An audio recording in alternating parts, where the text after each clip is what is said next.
ఈ ఎండలో ఒక్క గ్లాస్ తాగితే చాలు, శరీరం మొత్తం కూల్ అయిపోతుంది. అంత బాగుంటుంది ఈ వాటర్ మెలన్ షర్బత్. దానికోసము ముందుగా 1 గంట సేపు ఆ సగ్గు బియ్యంని నానబెట్టుకొని ఒక 10 నిమిషాలు ఆవిరి మీద ఉడికించుకోవాలి. తర్వాత స్ట్రాబెర్రీ జెల్లీ కోసం పాన్ లో 1/2 లీటర్ నీళ్ళు పోసుకొని జెల్లీ పౌడర్ ని వేసేసుకొని నీళ్ళు వేడేగి ఈ పౌడర్ కరిగిపోయేంత వరకు ఉంచుకొని దాన్ని ప్లేట్ లోకి ట్రాన్స్ఫర్ చేసుకొని పక్కన పెట్టేసుకోవాలి. ఈ లోపల ఆవిరి మీద ఈ సగ్గు బియ్యం ఉడికిపోయి ఉంటుంది, దాన్ని చల్లి నీళ్ళలో వేసేసి దాన్ని వడగట్టుకొని పక్కన పెట్టేసుకోవాలి. ఒక టీ స్పూన్ సగ్గు బియ్యంని నానబెట్టుకోవాలి.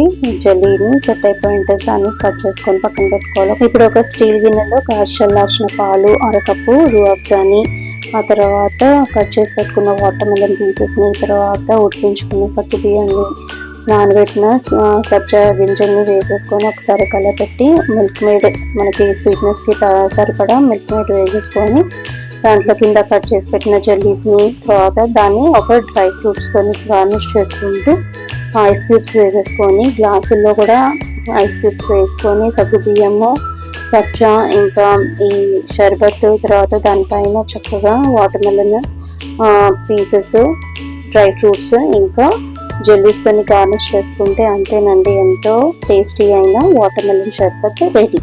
ఈ వీడియో కనుక నచ్చితే లైక్ చేయండి, షేర్ చేయండి, సబ్స్క్రైబ్ చేసుకోండి.